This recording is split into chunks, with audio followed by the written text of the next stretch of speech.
اما بعد فاعوذ باللہ من الشیطان الرجیم بسم اللہ الرحمن الرحیم لقد حق القول على اکثرهم فهم لا يؤمنون انا جعلنا في اعناقهم اغلالا فهي الى الاذقان فهم مقمحون وجعلنا من بين أيديهم سدا ومن خلفهم سدا فأغشيناهم فهم لا يبصرون وسواء عليهم أنذرتهم أم لم تنذرهم لا يؤمنون انما تنذر من اتبع الذکر وخشی الرحمن بالغیب فبشره بمغفرة واجر کریم انا نحن نحیی الموتى ونکتب ما قدموا وآثارهم وَكُلَّ شَيْءٍ أَحْصَيْنَاهُ فِي إِمَامٍ مُبِينٍ صدق اللہ مولانا العظیم۔ الصلاۃ والسلام علیک یا سیدی یا رسول اللہ وعلی آلک واصحابک یا سیدی یا حبیب اللہ۔ الصلاۃ والسلام علیک یا سیدی یا نبی اللہ وعلی آلک واصحابک یا سیدی یا رحمۃ للعالمین۔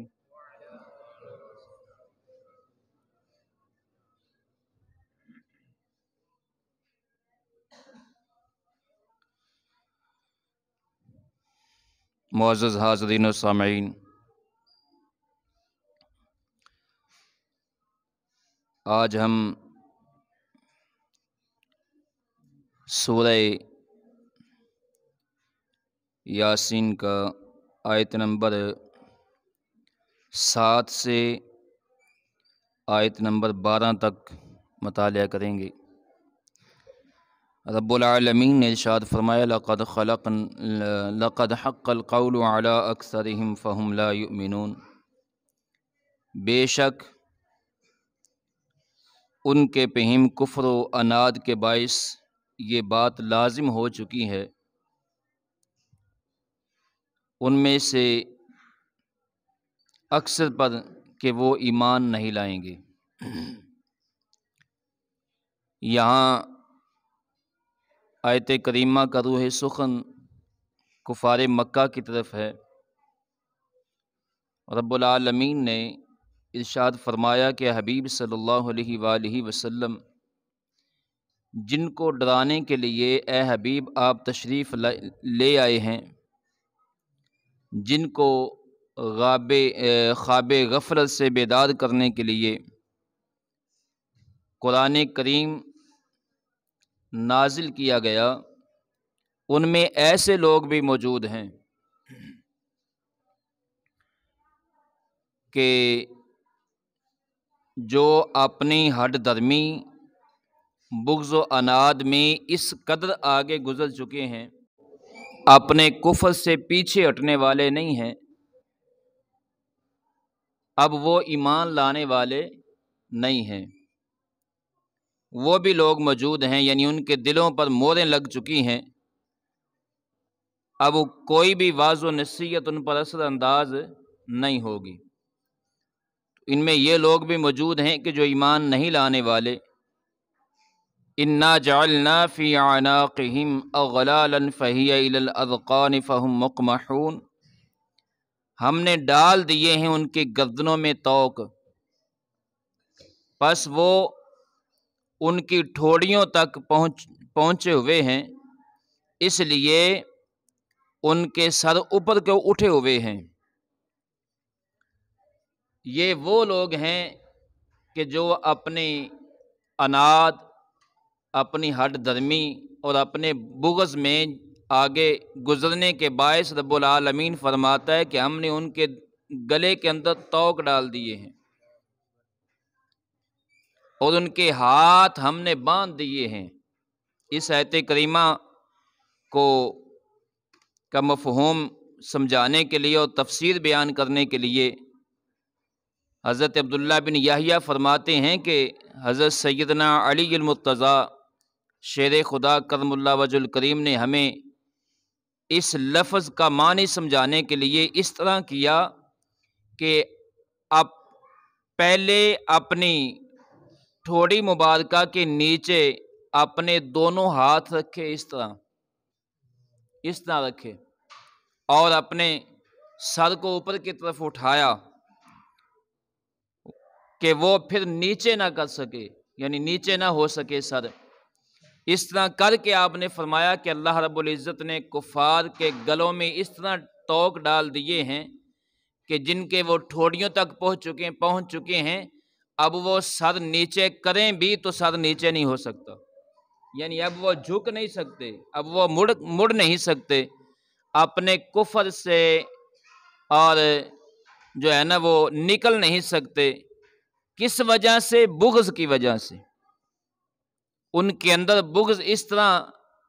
کوٹ کوٹ کر جو ہے وہ بھرا جا چکا ہے ان کے سینوں میں کہ اب جو ہے نا وہ بغض نکل نہیں سکتا۔ یعنی ان منکرین اور معاندین کی ایسی حالت ہے جیسے ان کے ہاتھوں میں زنجیر اور گلے میں توق ڈال دیے گئے ہیں، انہیں گردن کے ساتھ ان کے ہاتھوں کو سختی سے جو ہے نا وہ باندھ دیا گیا ہے، جکڑ دیا گیا ہے کہ ان کا سر اوپر اٹھ کر رہ گیا، اب وہ سر نیچے نہیں ہو سکتا، اور وہ یوں اکڑے اور جکڑے ہوئے ہیں کہ آنکھیں آسمان کی طرف اٹھی ہوئی ہیں، نہ سر ہلا سکتے ہیں، نہ دائیں بائیں دیکھ سکتے ہیں۔ اس حالت میں جو آدمی بھی اس حالت کے اندر مبتلا ہو وہ کسی کی بات بھی توجہ سے سن نہیں سکتا۔ تو یہ کفار مکہ کی حالت قرآن مجید نے بیان کی ہے، اور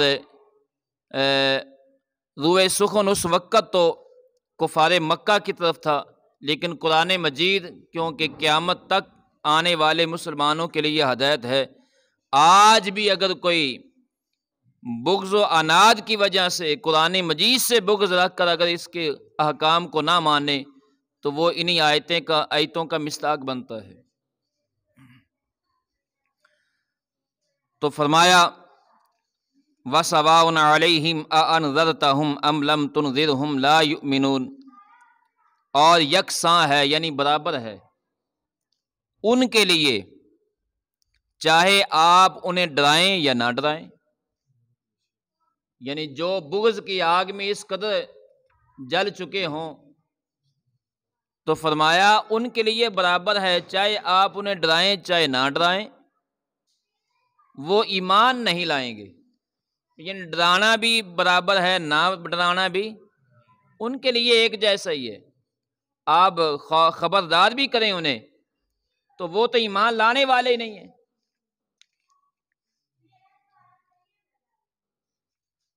اللہ اکبر، یعنی ہم نے ان کے آگے بھی جو ہے نا وہ دیوار کھینچ دی ہے اور ان کے پیچھے بھی دیوار کھینچ دی ہے، اب اس کفر سے نہ وہ پیچھے آ سکتے ہیں نہ وہ آگے ایمان کی طرف جا سکتے ہیں۔ تو اب وہ اسی کفر کے اندر ہی جلتے رہیں گے،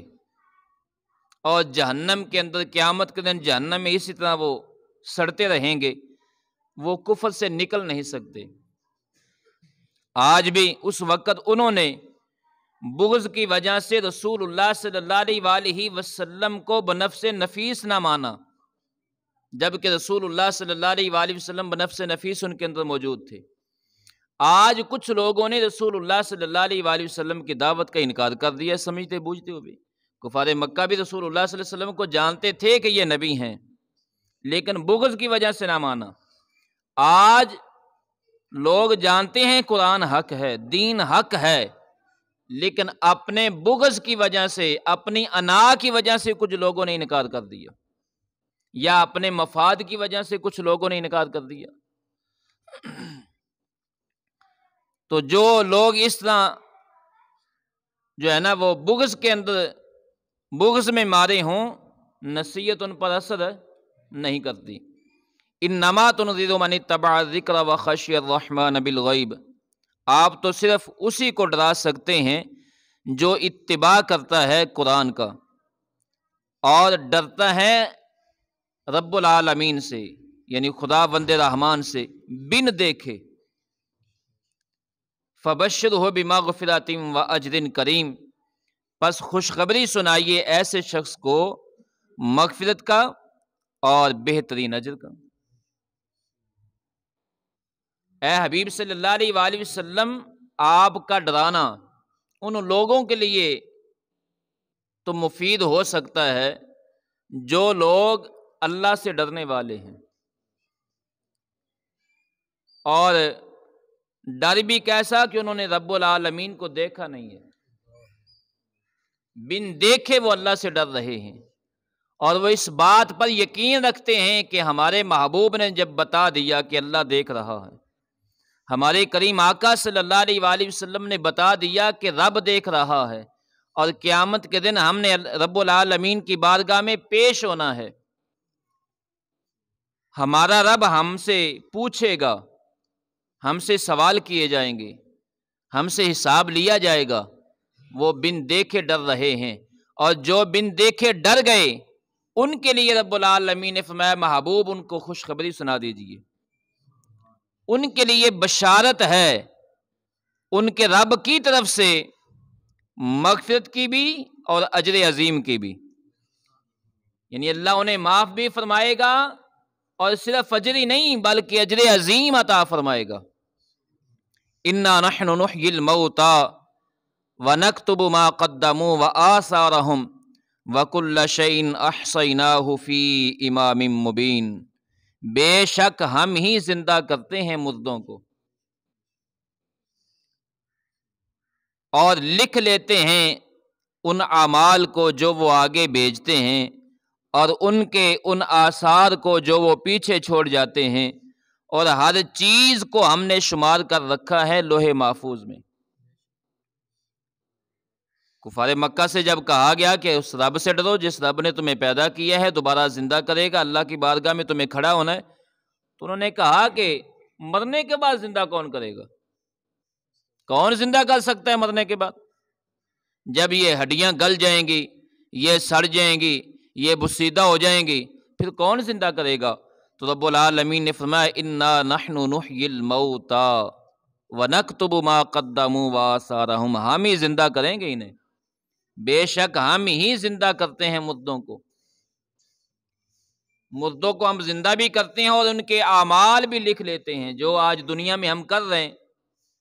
رب العالمین فرماتا ہے کہ ہم وہ اعمال لکھ لیتے ہیں، ان اعمال کو بھی لکھتے ہیں جو وہ آگے بھیجتے ہیں، اور ان اعمال کو بھی لکھ لیتے ہیں جو وہ پیچھے چھوڑ کر آتے ہیں، ان کو بھی ہم شمار کرتے ہیں۔ نیک اعمال، نیک اور برے اعمال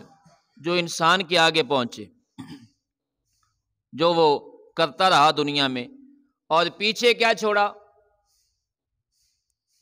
جو کام اس نے رائج کیے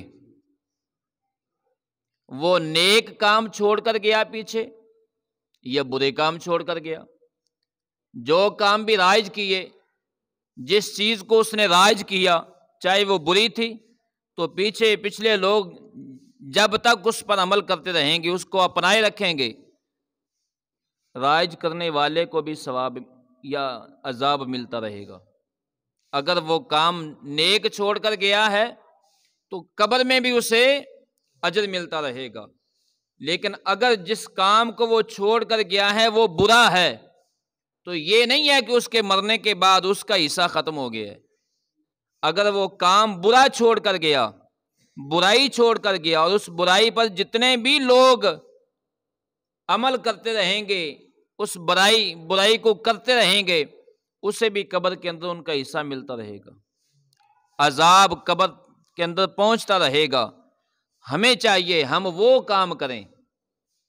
اور وہ کام چھوڑ کر جائیں جو اللہ رسول صلی اللہ علیہ وآلہ وسلم کی خوشنودی کا ذریعہ بنے۔ وَكُلَّ شَيْءٍ أَحْصَيْنَاهُ فِي إِمَامٍ مُبِينٍ، اور ہر چیز کو ہم نے شمار کر رکھا ہے لوح محفوظ میں۔ اللہ کے ہاں ہر چیز محفوظ ہے، اس لیے رب العالمین نے فرمایا فَمَن يَعْمَلْ مِثْقَالَ ذَرَّةٍ خَيْرًا يَرَهُ وَمَن يَعْمَلْ مِثْقَالَ ذَرَّةٍ شَرًّا يَرَهُ۔ قیامت کے دن ہم ذرہ برابر برائی بھی تمہاری آنکھوں کے سامنے کر دیں گے، اور ذرہ برابر اچھائی بھی، نیکیاں بھی ہم تمہاری آنکھوں کے سامنے کر دیں گے۔ اللہ رب العزت کی بارگاہ میں دعا ہے اللہ تعالیٰ مجھے اور آپ احباب کو رسول اللہ صلی اللہ علیہ وآلہ وسلم کی اتباع نصیب فرمائے، اور تا زندگی